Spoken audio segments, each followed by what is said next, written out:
الحمد لله رب العالمين نحمده ونستعينه ونستغفره ونعوذ بالله من شرور أنفسنا ومن سيئات أعمالنا من يهده الله فلا مضل له ومن يضلل فلا هادي له وأشهد أن لا إله إلا الله وحده لا شريك له وأشهد أن محمدا عبده ورسوله أما بعد அளவிலா அல்லாஹ்வும் நிகரிலா பேரன்புடையவனுமாகிய எல்லாம் வல்ல அல்லாஹ்வின் திருப்பெயரால் ஆரம்பம் செய்கிறேன். அன்பிற்குரிய சகோதரர்களே, நாம் லுகர் தொழுகைக்கு பிறகுதான இந்த அமர்விலே கிதாபு தௌஹீதுடைய விளக்க உரையை பார்த்து வருகின்றோம். அதில் முதலாவது அம்சமாக ஏகத்துவ கொள்கை, தௌஹீத் கொள்கை என்பது அல்லாஹ் ரப்புல் ஆலமீன் நம் மீது விதித்திருக்கக்கூடிய மிக முக்கியமான கட்டாயமான கடமை. அதற்காகத்தான் அல்லாஹ் நம்மை படைத்திருக்கின்றான் என்பதற்குரிய ஆதாரங்களை நாம் பார்த்து வருகின்றோம். நேற்றைய தினம் சூரத்து தாரியாத் என்ற அத்தியாயத்தின் 56வது வசனம், வமா ஹலத்துல் ஜின்ன வல் இன்ஸ இல்லா லியஅ்புதூன், நான் மனிதர்களையும் ஜின்களையும் என்னை வணங்குவதற்காகவே தவிர படைக்கவில்லை, என்னை வணங்குவதற்காக மட்டுமே படைத்திருக்கின்றேன் என்று அல்லாஹ் கூறக்கூடிய வசனத்துடைய விளக்கத்தை நாம் பார்த்தோம். அதுபோன்று சூரத்து நஹல் என்ற அத்தியாயத்தின் 36வது வசனமாக இடம்பெற்றிருக்கக்கூடிய வசனம், வலகத் பஅத்னா ஃபீ குல்லி உம்மத்தின் ரசூலா, நாம் எல்லா சமுதாயத்திற்கும் இறை தூதர்களை அனுப்பினோம். எதற்காக? அன்இஅ்புதுல்லாஹ், அல்லாஹ்வை வணங்குங்கள். வஜ்தனிபு தாகூத், தாகூத் என்ற தீய சக்திகளை, ஷைத்தான்களை நீங்கள் விலகிக் கொள்ளுங்கள் என்ற இந்த இரண்டு அடிப்படைகளை போதிப்பதற்காகத்தான் எல்லா சமுதாயத்திற்கும் இறை தூதர்களை அனுப்பினோம் என்று அல்லாஹ் கூறக்கூடிய வசனத்துடைய விளக்கத்தையும் நாம் பார்த்தோம். அதுபோன்று மூன்றாவதாக அல்லாஹ் ரப்புல் ஆலமீன் ஏகத்துவ கொள்கையை நம் மீது கட்டாய கடமையாக்கி இருக்கின்றான் என்பதற்கு இந்த கிதாப் ஆசிரியர் எடுத்து வைக்கக்கூடிய மூன்றாவது ஆதாரம் சூரத்துல் இஸ்ரா 17வது அத்தியாயத்தின் 23வது வசனம். அந்த வசனத்தில் அல்லாஹ் ரப்புல் ஆலமீன் கூறுகின்றான், வகலா ரப்புக அல்லா தஅபுது இல்லா இய்யாஹு வபில் வாலிதைனி இஹ்சானா. அல்லாஹ் ரப்புல் ஆலமீன் கூறுகின்றான், நபியே, உமது இறைவன் விதியாக்கி இருக்கின்றான். அல்லாஹ் நமக்கு விதியாக்கி இருக்கிறான் என்று சொன்னால், அல்லாஹ்வுடைய விதி என்பது இரண்டு அம்சங்களை கொண்டது. ஒன்று உலகம் சார்ந்த அல்லாஹ்வுடைய விதி. நம்முடைய ஒவ்வொரு செயலுமே அல்லாஹ் நமக்கு என்ன விதித்திருக்கின்றானோ அதன்படிதான் நடைபெறும். அதை தாண்டி நடக்காது. நாம் என்ன சாப்பிட வேண்டும், நாம் என்ன உடுத்த வேண்டும், என்ன குடிக்க வேண்டும், எப்பொழுது மரணிக்க வேண்டும் என்று நமக்குரிய எல்லா விதியையும் அல்லாஹ் நமக்கு நிர்ணயம் செய்து விட்டார். அல்லாஹ் நமக்கு எதை நிர்ணயம் செய்திருக்கிறானோ அது மட்டும்தான் நடக்கும். அதை தாண்டி வேறு எதுவும் நமக்கு கடுகளவு கூட அந்த விதிக்கு மாற்றமாக நடக்காது.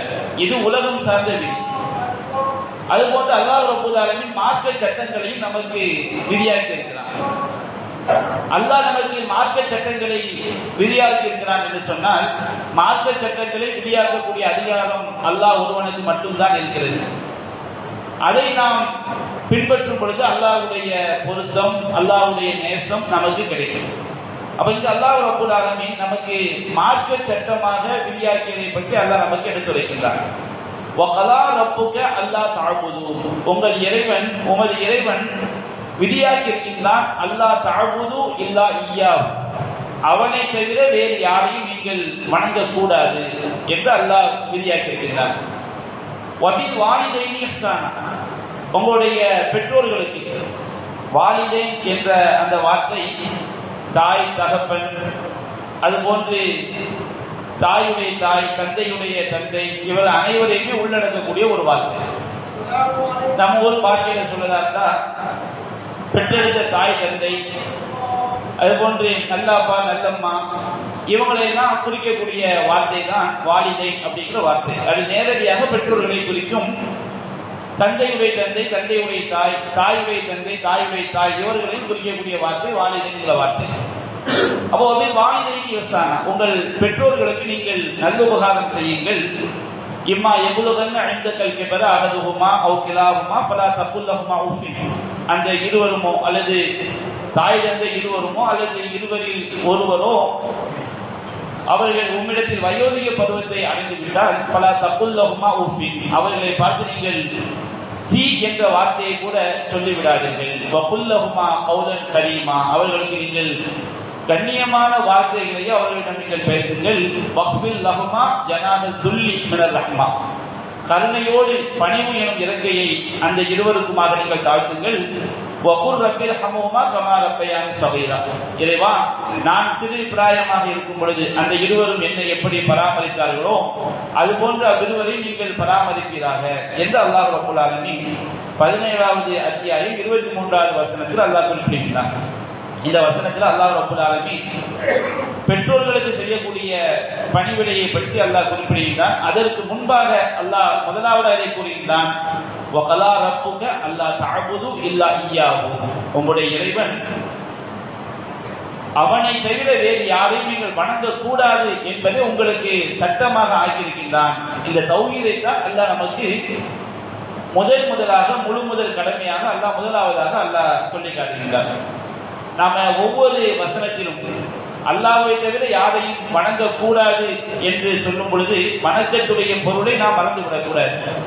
வணக்கம் என்று சொன்னால் அல்லாஹ் நமக்கு கட்டளையிட்டவற்றை நாம் செய்வது, அல்லாஹ் தடுத்தவற்றை விலகிக் கொள்வது.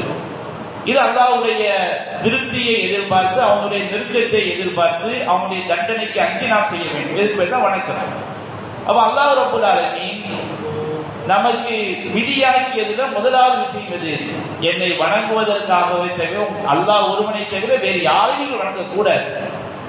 எல்லா வணக்கங்களையும் அல்லாஹ் ஒருவனுக்கு மட்டும்தான் நீங்கள் செய்ய வேண்டும் என்ற அந்த தௌஹீதுடைய அடிப்படையில் தான் இந்த வசனத்தில் அல்லாஹ் நமக்கு முதலாவதாக சொல்லி காட்டுகிறார்.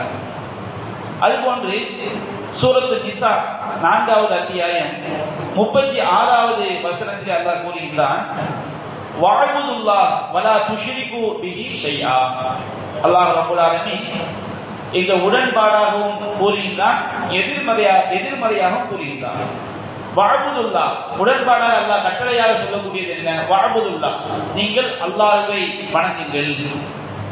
தடையாக சொல்லக்கூடிய விஷயம் என்ன? வலா துஷ்ரிகு பிஹி ஷைஆ, நீங்கள் அவனுக்கு எந்த ஒன்றையும் இணையாக்கி விடாதீர்கள் என்று அல்லாஹ் குறிப்பிடுகிறான். அல்லாஹ்வை வணங்குங்கள், அவனுக்கு இணை வைக்காதீர்கள் என்று அல்லாஹ் குறிப்பிடவில்லை. வலா துஷ்ரிகு பிஹி ஷைஆ, அவனுக்கு எந்த ஒன்றை, ஷையன் அப்படின்னு சொன்னோம்னா அணுவுல இருந்து மிகப்பெரிய சைஸ்ல உள்ள வரைக்கும் எல்லாவற்றையும் குறிக்கக்கூடியது. அப்ப நீங்க அல்லாஹ்வை வணங்க வேண்டும். அல்லாஹ்வை வணங்க வேண்டும் என்று சொன்னால் ஒவ்வொரு நம்முடைய வாழ்க்கையில் ஏற்படக்கூடிய ஒவ்வொரு பிரச்சனைக்கும் அல்லாஹ் என்ன சொன்னான், எப்படி அல்லாஹ் நம்ம கட்டளையிட்டான், எவற்றை செய்யக்கூடாது என்று சொன்னான் என்பதை அல்லாஹ்வுக்கு மட்டும், இறைவனுடைய கட்டளைகளுக்கு மட்டும், அவனுடைய தடைக்கு மட்டும் நாம் கட்டுப்பட்டு வாழ்வது அல்லாஹ்வை வணங்குவது. வலா துஷ்ரிகு பிஹி ஷைஆ, அவனுக்கு எந்த ஒன்றை நீங்கள் இணையாக்கி விடாதீர்கள் என்று சொன்னால் நாம ஷரியத்தாக மார்க்கமாக எதை செய்வதாக இருந்தாலும் அல்லாஹ் நமக்கு என்ன வழிகாட்டினானோ, அல்லாஹ் நமக்கு எதை தடுத்தானோ அதை மட்டும்தான் செய்ய வேண்டும். அல்லாஹ்வுடைய இடத்துல கொண்டு வந்து நாம இறைவன் அல்லாதவர்களை வைத்து விட்டோம் என்று சொன்னால் நாம அவர்களை அல்லாஹ்வுக்கு இணையாக்கி விட்டோம். அவன் அல்லாஹ்வுக்கு இணை வைத்தல் என்பதில் எந்த ஒன்றும் வந்துவிடக்கூடாது என்று அல்லாஹ் சொல்லி காட்டுகிறான். நம்முடைய உள்ளத்து நம்பிக்கையிலும் வந்துவிடக்கூடாது, நம்முடைய செயல்களிலும் வந்துவிடக்கூடாது, அதுபோன்று நம்முடைய அன்றாட வாழ்க்கையிலும் என்ன செய்துவிடக்கூடாது, வந்துவிடக்கூடாது. நபிகள் நாயகம் ஸல்லல்லாஹு அலைஹி வஸல்லம் அவங்க கிட்ட அவங்களுடைய காலகட்டத்தில் நபிகள் நாயகம் ஸல்லல்லாஹு அலைஹி வஸல்லம் அவர்கள் சஹாபாக்களுக்கு சில விஷயங்களை சொல்லுவாங்க. அவங்க என்ன நாடுனாங்களோ அது மாதிரி என்ன செஞ்சிடும், நடக்கும். அப்ப நபி தோழர்கள் அல்லாஹ்வின் தூதரிடம் வந்து ஒரு சில நபி தோழர்கள் சொல்லுவாங்க, அல்லாஹ்வின் தூதரே மாஷா அல்லாஹு வஷத, அல்லாஹ் நாடியதும் நீங்கள் நாடியதும் நடந்து விட்டது அப்படின்னு செய்வாங்க, சொல்லுவாங்க. நம்முடைய நாட்டமும் அல்லாஹ்வுடைய நாட்டமும் என்ன கிடையாது, சமம் கிடையாது. அல்லாஹ்வுடைய நாட்டம் என்பது நம்மை படைப்பதற்கு முன்பாகவே அல்லாஹ் மட்டும் இருக்கும் பொழுது அல்லாஹ் ஒரு பேனாவை படைத்தான், ஒரு எழுதுகோலை படைத்தான். அந்த எழுதுகோல் என்பது அல்லாஹ்வை தவிர உள்ள அனைத்தினுடைய விதியையும் அது என்ன செய்துவிட்டது, எல்லா படைப்பினுடைய விதியையும் அது எழுதிவிட்டது. அல்லாஹ் அப்பவே என்ன நடக்க வேண்டும் என்று அல்லாஹ் நாடிவிட்டான். நம்முடைய நாட்டம் என்ன? வமா தஷாஊன இல்லா யஷா அல்லாஹ். அல்லாஹ் நாடாமல் நாம் எதையும் நாட முடியாது. நம்முடைய உள்ளத்துல ஒரு எண்ணம் தோன்றுவதாக இருந்தாலும் அந்த எண்ணம் தோன்ற வேண்டும் என்று அல்லாஹ் நாடி இருப்பான். நாடி விட்டான், அவன் நாட்டப்பட்டு என்ன செய்கிறது, நடக்கிறது. அப்ப அல்லாஹ்வுடைய நாட்டமும் நம்முடைய நாட்டமும் சமம் கிடையாது. அப்ப நபிகள் நாயகத்தை பார்த்து என்ன சொல்றாங்க, ஒரு சில நபி தோழர்கள் மாஷா அல்லாஹு வஷித்த, அல்லாஹ் நாடியது நீங்கள் நாடியது நடந்தது அப்படின்னு சொல்லும்போது நபிகள் நாயகம் சொன்னார்கள், அஜஅல்தனி பில்லாஹி பில்லா, நீ என்னை அல்லாஹ்விற்கு இணையாக அல்லாஹ்வுக்கு இணையாக நீ ஆக்கி விட்டாயா, அல்லாஹ்வுக்கு இணையாக செய்ய என்ன ஆக்காதீங்க சொல்லிட்டு எப்படி சொல்ல வேண்டும்? மாஷா அல்லாஹு வஹ்தா, அல்லாஹ் நாடியது நடந்தது. சும்மா ஷிர்க, பிறகு நீங்கள் நாடியதும் நடந்தது. அல்லாஹ்வுடைய நாட்டம் தான் முதலாவது சொல்ல வேண்டும். அல்லாஹ்வுடைய நாட்டத்தையும் இறை தூதருடைய நாட்டத்தையும் ஒன்றாக கலந்துவிடக் கூடாது என்று நபிகள் நாயகம் ஸல்லல்லாஹு அலைஹி வஸல்லம் அவர்கள் சின்ன சின்ன விஷயத்துல கூட இணை வைத்தல் வந்துவிடக் கூடாது என்பது ரொம்ப ஒரு கவனமாக இருந்தார்கள். சின்ன சின்ன விஷயத்துல கூட நாம அறியாம சில வார்த்தைகளை சொல்லுவோம், அதுல இணை வைத்தல் இருக்கும். ஆனா சுட்டி காட்டிய பிறகு நாம் என்ன செஞ்சிடக்கூடாது, அதை நாம் சொன்னோம் என்று சொன்னால் நாம் இணை வைக்கிற குற்றத்தை செய்தவர்கள் ஆகிவிடும். நபிகள் நாயகம் ஸல்லல்லாஹு அலைஹி வஸல்லம் அவங்க ஒரு தடவை ஒரு குழந்தையுடைய ஜனாசா கடந்து போகுது. அப்போ ஆயிஷா ரலியல்லாஹு அன்ஹா என்ன சொல்றாங்க, உஸ்பூருன் மின் அசாஃபில் ஜன்னா, இது சொர்க்கத்துடைய ஒரு சிட்டுக்குருவி அப்படின்னு சொல்றாங்க. அவங்க எந்த கோணத்தில் சொல்றாங்கன்னு சொன்னோம்னா, குழந்தை பிறந்த உடனே இறந்து போச்சு, ஒருவன் பருவ வயதை அடைந்தால்தான் நன்மை தீமை செய்யப்படும், பதிவு செய்யப்படும். பிறந்த குழந்தை அது எந்த ஒரு பாவமே செய்யல, அப்ப கண்டிப்பா சொர்க்கம் தானே அப்படிங்கிற ஒரு கோணத்துல அவங்க என்ன செய்றாங்க சொல்றாங்க. ஆனால் அல்லாஹ்வுடைய விதி என்ன? அல்லாஹ் ரப்பல் ஆலமீன் யார் யார் சொர்க்கவாதி யார் யார் நரகவாதி அல்லாஹ் தீர்மானித்து விட்டாங்க. அவங்களுடைய தகப்பனுடைய முதுகந்தண்டில் அவங்க அணுவாக இருக்கும் பொழுது சொர்க்கவாதி நரகவாதி தீர்மானிக்கப்பட்டு விட்டது. ஒரு குழந்தை பிறந்துச்சுன்னு வச்சுக்கிடுங்க, அது கண்டிப்பா சொர்க்கம் தான் நம்ம என்ன செய்யக்கூடாது, சொல்லக்கூடாது. அப்ப இந்த உள்ள ஹிக்மத் என்ன, அது நமக்கு மறுமையில் என்ன செய்யும், அது புரியும். நாம் அதில் அல்லாஹ்வுடைய தூதர் ஒன்றை சொல்லிவிட்டால் நாம் அதில் சந்தேகப்படுவதோ சஞ்சலம் கொள்வதோ நம்முடைய அறிவை கொண்டு அதில் நாம் குழப்பம் அடைவதோ நமக்கு தேவை கிடையாது.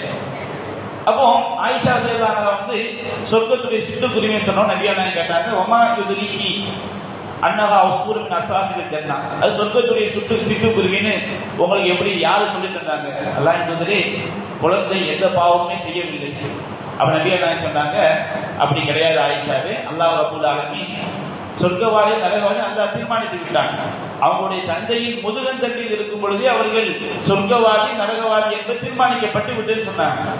இப்ப ஆயிஷா ரலியல்லாஹு அன்ஹா சொன்ன வார்த்தையில் நபிகள் நாயகம் என்ன விளக்கம் கொடுத்தாங்களோ அது அடிப்படையில் பார்த்தா இணை வைத்தல் இருக்கிறது. அப்ப ஆயிஷா இணை வச்சுதான் சொல்றதுக்கு இல்லை. ஒரு வார்த்தையை நம்ம தெரியாமல் சொல்லும் பொழுது அதுல இந்த பிழை இருக்கிறது என்று சுட்டி காட்டப்பட்ட பிறகு நம்ம பயன்படுத்தணும் வச்சுக்கிட்டு அது இணை வைக்கிற குற்றமாயிடும். இது எதற்காக சொல்கிறோம்? அல்லாஹ் சொல்கிறான் அல்லவா, வலா துஷ்ரிகு பிஹி ஷைஆ, அல்லாஹ்விற்கு எந்த ஒன்றை கடுகளை கூட இணை வைத்து விடாதீர்கள் என்று அல்லாஹ் சொல்வதில் நபிகள் நாயகம் ஸல்லல்லாஹு அலைஹி வஸல்லம் நம்மை அந்த அளவுக்கு தெளிவாக நம்ம கற்றுத் தந்துட்டு போயிருக்கிறாங்க. சஹீஹ் முஸ்லிம்ல பதிவு செய்யப்பட்டிருக்கு, உஸ்மான் பின் மதுஊன் ரலியல்லாஹு அன்ஹு அவங்க ஹிஜ்ரத் செய்த ஒரு சஹாபி. அவங்க மக்காவிலிருந்து மதீனாவுக்கு ஹிஜ்ரத் செய்து வந்தவுடன் மதீனா வாசிகள்ல உம்முல் அலா ரலியல்லாஹு அன்ஹா அவங்க என்ன செய்யறாங்கன்னா, அந்த உஸ்மான் பின் மதுஊனுக்கு சாப்பாடு கொடுக்க வேண்டிய பொறுப்பு, அவங்களை பராமரிக்க வேண்டிய பொறுப்பு, அவர்களுக்கு அடைக்கலம் கொடுக்க வேண்டிய பொறுப்பை இந்த பெண்மணி ஏற்றுக்கிறாங்க. அவங்க அவங்களுக்கு தங்குமிடத்தை கொடுக்குறாங்க, எல்லாமே அவங்களுக்கு அடைக்கலம் கொடுத்து வச்சிருக்கும் போது அவங்களுடைய ஆக்டிவிட்டிஸ் எல்லாத்தையும் பாக்குறாங்க. ரொம்ப நல்ல மனிதர், ஐங்கால தொழுகையை தொழக்கூடியவர், தஹஜ்ஜத் தொழக்கூடியவர், நல்ல குணத்துக்கு சொந்தக்காரர். அப்ப அந்த உஸ்மான் பின் மதுஊன் ரலியல்லாஹு அன்ஹு ஒரு டைம் என்ன செஞ்சாங்க, நோய்வாய்ப்பட்டு அவங்க மறந்து செல்றாங்க. நபிகள் நாயகம் ஸல்லல்லாஹு அலைஹி வஸல்லம் ஜனாசா பார்க்கறதுக்காண்டி வரும்போது கண் மேல் நோக்கி இருக்கிறது, கண்களை மூடிவிட்டு அபியான சொல்றாங்க. உயிர் கைப்பற்றப்படும் போது அந்த உயிரை கண் பார்வை அந்த உயிரை தொடர்கிறது, அதனால தான் கண் மேல் நோக்கி இருக்குதுன்னு ரசூலுல்லாஹி செய்றாங்க. சொல்லிட்டு கண்ணை மூடிட்டு அந்த சபையில் இருக்கும் பொழுது அந்த உம்முல் அலா அப்படிங்கிறவங்க சொல்றாங்க, அந்த இறந்து போன உஸ்மான் பின் மலூன் ரலியல்லாஹு அவர்களை பார்த்து, ஷஹாதத்தி அலைக லக்கத் அக்ரமக்கல்லாஹ், உங்கள் மீது நான் சாட்சி சொல்கிறேன், அல்லாஹ் உங்களை கண்ணியப்படுத்தி விட்டான். டிக்ளேர், அல்லாஹ் கண்ணியப்படுத்துவானாக அப்படின்னு சொன்னா துவா, அல்லாஹ் அவருக்கு சொர்க்கத்தை கொடுப்பானாக சொன்னா துவா. அவங்க என்ன சொல்றாங்க, அல்லாஹ் உங்களை கண்ணியப்படுத்தி விட்டான் அப்படிங்கிறாங்க. அவங்க எதை பார்த்து சொல்றாங்க, வெளிப்படையை பார்த்து சொல்றாங்க. வெளிப்படையில ஹிஜ்ரத் என்ற பெரிய தியாகத்தை செய்தவர்கள், நபிகள் நாயகம் ஸல்லல்லாஹு அலைஹி வஸல்லம் ஹிஜ்ரத் செஞ்சவங்களுக்கு சொர்க்கம் என்பதை இதற்கு பிறகு கூட அவங்க என்ன செஞ்சிருக்கிறாங்க, சொல்லியிருக்கிறாங்க. ஏன்னா இந்த இடத்துல கண்டிக்கிறாங்க. அவர் ஹிஜ்ரத் செய்த ஒரு சஹாபி, கரெக்டா நல்ல ஐந்தால தொழில் நிறைவேற்றக்கூடியவர், தஹஜ்ஜத் நிறைவேற்றக்கூடியவர், நல்ல பண்புகளுக்கு சொந்தக்காரர். அப்ப நபிகள் நாயகம் கேட்கிறாங்க, உம்முல் அலா அவர்களே, வமா யுத்ரிகி அன்னல்லாஹ கத் அக்ரமஹு, அல்லாஹ் அவரை கண்ணியப்படுத்தி விட்டான் என்று உங்களுக்கு யார் சொன்னதுங்கிறாங்க. அப்போ அவங்க சொன்னாங்க, அல்லாஹ் என்பதே இவரை அல்லாஹ் கண்ணியப்படுத்தாவிட்டால் ஃபமை யுக்ரிமுஹு, வேற யாரை அல்லாஹ் கண்ணியப்படுத்துவான் அப்படிங்கிறாங்க. அப்ப நபிகள் நாயகம் விளக்குறாங்க, அம்மாஹாதா ஃபமத் ஜாஅஹுல் யகீன், இந்த சகோதரருக்கு மரணம் வந்து விட்டது, அவருக்கு அல்லாஹ் நல்லதை கொடுக்க வேண்டும் என்று ஆதரவு வைக்கிறேன். நம்முடைய பார்வையில் யார் நல்லவங்களா இருந்தாலும், எவ்வளவு பெரிய வணக்கசாலிகளா இருந்தாலும், அவங்க இறந்து போயிட்டாங்கன்னா அவங்களுக்கு நம்ம நல்லது நினைக்கும், அல்லாஹ் கபரை ஒளியாக்கட்டும், அல்லாஹ் பாவங்களை மன்னிக்கும், இப்படி நம்ம சொல்ல தப்பு கிடையாது. ஆனால் நான் அல்லாஹ்வுடைய தூதராக இருக்கிறேன், எனக்கு என்ன நடக்கும் என்பது கூட எனக்கு தெரியாது. நபிகள் நாயகம் ஸல்லல்லாஹு அலைஹி வஸல்லம் அவர்களுக்கு சொர்க்கத்துல எத்தகைய கிரேடு கிடைக்கும், பின்னாடி நபிகள் நாயகம் ஸல்லல்லாஹு அலைஹி வஸல்லம் அவங்களுக்கு பல விஷயங்களை அவங்க சொல்லி இருக்கிறாங்க. இந்த சம்பவம் நடக்கும் பொழுது நபிகள் நாயகம் சொல்றாங்க, எனக்கு மறுமையில என்ன மாதிரி ஒரு நிலைமை என்பது கூட எனக்கு என்ன செய்யாது, தெரியாது. அப்ப அந்த உம்மு அலா சொல்றாங்க, இதற்கு பிறகு நான் யாரையும் என்ன செய்ய மாட்டேன், பரிசுத்தப்படுத்த மாட்டேன். எவ்வளவு நம்ம பார்வைக்கு எவ்வளவு நல்லவங்களா இருந்தாலும் சரி, அவங்க நம்ம என்ன செய்யக்கூடாது, பரிசுத்தப்படுத்த கூட. இதை அடிப்படை பாருங்க, ஒரு ஆளை அவுலியான்னு திரும்ப டிக்ளேர் பண்றோம்னு வச்சிருங்க, அல்லாஹ்வுடைய அதே கையில் எடுத்துறோம். இவர் திலாவத் செய்யக்கூடிய ஹாஜா அவுலியா, ஷேகனா அவுலியா, மக்தூம் ஞானியார் அவுலியா, மொஹிதீன் ஆண்டவர் அவுலியா, அப்படி நம்ம சொல்ல வச்சிருக்க. அவங்க அவுலியா நமக்கு யாரும் சொல்லி தந்தது? அபூபக்கர் சித்திக் அவுலியா நம்ம சொல்லலாம். அல்லாஹ்வுடைய தூதர் என்ன செஞ்சிட்டாங்க, சொர்க்கவாசி அவங்க அறிவிச்சிட்டாங்க. அல்லாஹ்வுடைய தூதரும் யாரை சொர்க்கவாசின்னு சொன்னாங்களோ அவங்க நம்ம சொர்க்கவாசின்னு சொல்லலாம். அல்லாஹ்வுடைய தூதரும் யாரை நரகவாசின்னு சொன்னாங்களோ அவங்க நம்ம நரகவாசின்னு சொல்லலாம்.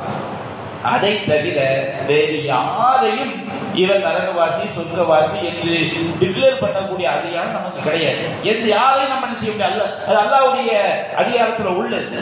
அல்லாஹ் ரப்பல் ஆலமீன் உள்ளத்தை வைத்து அல்லாஹ் தீர்மானிக்கக்கூடிய. நம்முடைய வெளிப்படையில ஒருவர் இறைவனுக்கு இணை வைக்காதவராக இருப்பார், ஆனா உள்ளத்துல அவர் எப்படி இருப்பாரு, இறை சட்டங்கள் நம்பாத முனாஃபிக்காக என்ன செய்யலாம், இருக்கலாம். அது அல்லாஹ் வாழும். நம்ம வெளிப்படையை பார்த்து அவருக்கான துவா செய்வோம். நம்முடைய வெளிப்படையில ஒருவர் இணை வைக்கக்கூடிய காரியங்கள் வெளிப்படையாக செய்வார், நாம் அதை விட்டு விலகிக் கொள்வோம். மரணத்திற்கு பிறகு அவருடைய நிலைமை என்ன? ஒரு ஆள் வெளிப்படையில இணை வைக்கக்கூடிய காரியங்களை செய்யறாரு, மௌத்தாவதற்கு முன்னாடி கூட அவருக்கு அல்லாஹ் என்ன செஞ்சிடலாம், ஹிதாயத்தை அல்லாஹ் கொடுத்துடலாம், அவர் அதை விளங்கிக் கொள்ளலாம். அப்ப நாம யாரையும் என்ன செய்யக்கூடாது, அவங்களுடைய உள்ளத்தை போய் நாம பிளந்து பார்க்கக்கூடிய அதே நமக்கு கிடையாது. நபிகள் சொல்றாங்க, இன்னில முஹம்மத் நன்குப குலூபன் நாஸ், மக்களுடைய உள்ளங்களை பிளந்து பார்ப்பது எனக்கு ஏவப்படவில்லை அப்படின்னு சொல்லி காட்டுறாங்க. அப்ப நபிகள் நாயகம் ஸல்லல்லாஹு அலைஹி வஸல்லம் அவர்கள் சின்ன சின்ன வார்த்தைகள்ல கூட இணை வைப்பு வந்துவிடக் கூடாது என்பதில் ரொம்ப கவனமா இருந்திருக்கிறாங்க. நபி ஸல்லல்லாஹு சத்தியம் பண்ணும்போது வல்காபான் சத்தியம் பண்ணாங்க, காபான்னு சத்தியமாக. நபிகள் நாயகம் அதை திருத்தி கொடுக்குறாங்க, வல்காபான் சத்தியம் பண்ணாங்க. வல்காபான் சத்தியம் ஷிர்க்.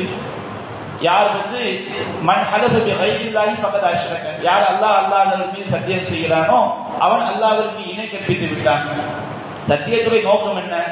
நான் சொல்லக்கூடிய கருத்து உண்மை என்பது நம்ம எதற்கு மேல சத்தியம் பண்றோமோ அதுக்கு மட்டும்தான் தெரியுங்கிற அர்த்தத்தை சொல்றது. காபாங்கிறது அல்லாஹ் கிடையாது, அது அல்லாஹ்வுடைய படைப்பு.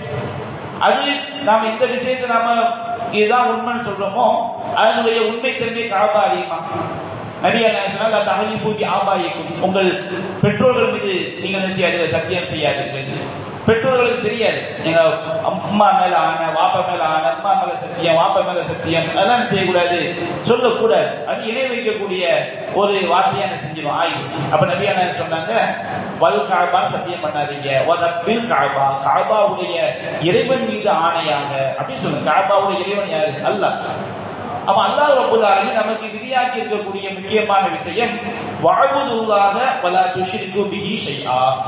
அல்லாஹ்விற்கு எந்த ஒன்றையும், அல்லாஹ்வை வணங்குங்கள், அவனுக்கு எந்த ஒன்றையும் இணையாக்கி விடாதீர்கள். அப்ப இந்த வசனத்திலும் அல்லாஹ் ரப்பல் ஆலமீன் நாம அல்லாஹ்வை மட்டும்தான் வணங்க வேண்டும். எல்லா வணக்கங்களையும் அல்லாஹ் ஒருவனுக்கு மட்டும்தான் செய்ய வேண்டும்.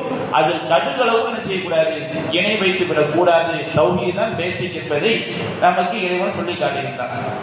அதுபோன்று சூரத்துல் அன்ஆம் 151வது வசனம் அல்லாஹ் ரப்பல் ஆலமீன் நபிகள் நாயகமும் சொல்லுகிறார். குல், நபி நீங்க சொல்லுங்கள், தஆலோ, நீங்கள் வாருங்கள், மக்களை எல்லாம் அழைத்து சொல்லுகிறார், நீங்கள் வாருங்கள், அத்லு மா ஹர்ரம ரப்புக்கும் அலைக்கும், உங்கள் இறைவன் உங்களுக்கு தடை செய்தவற்றை நான் உங்களுக்கு எடுத்துரைக்கிறேன்.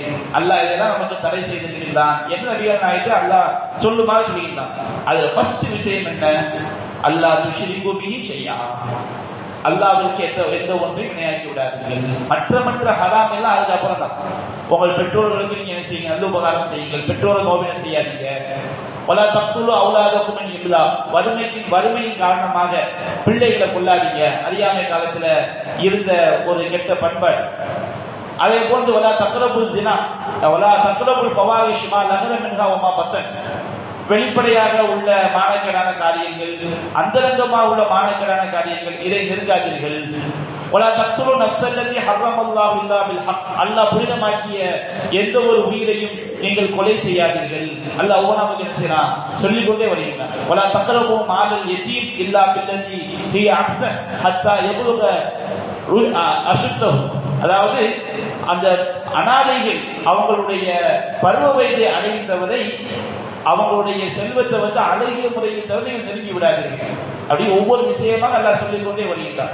அவுஃபுல் கைல வல் மீசான், அளந்து கொடுக்கும் போதும் நிறுத்து கொடுக்கும் போதும் பரிபூர்ணமாக செய்யுங்கள். லா துகல்லஃபு நஃப்ஸுன் இல்லா உஸ்ஸாஹா, எந்த ஒரு ஆத்மாவும் சக்திக்குமே நிர்பந்திக்கப்படாது. ஏன்னு சொன்னோம்னா, இந்த அளந்து நிறுத்து கொடுக்கும் பொழுது சில விஷயங்களை 100% கரெக்டா நடக்க முடியாது. 100% கரெக்டா நடக்க முடியுமா? ஒரு கிலோ தேங்காய் 28 ரூபான்னு சொல்றாங்கன்னு வச்சுருக்க, ஒரு தேங்காயத்துக்கு 2 தேங்காயத்துக்கு வச்சா 1.5 காட்டும், அடுத்து 999 காட்டும். அப்ப நம்ம 1.5 1.10 காட்டும் போது என்ன செய்வாங்க, தந்துருவாங்க. நம்ம 28 ரூபாய்க்கு கொடுப்போம். அந்த மாதிரி 5 கிராம் கூட என்ன செய்யும், இருக்கும். அப்போ ஒன்று நம்ம காசு அவங்கள்ட்ட போகும், அவங்க காசு நம்ம கிட்ட வரும். அப்படின்னு அளந்து நிறுத்து கொடுக்கும் பொழுது சில நேரங்கள்ல 100% கரெக்டா இருக்க முடியாது. அதனால அல்லாஹ் அங்க எந்த ஒரு வார்த்தையை போட்டான், அவுஃபுல் கைலவல் மீசான் பில் கிஸ்த், அளவு நிர்வகிகள் நீதியா நடந்து கொள்ளுங்கள்.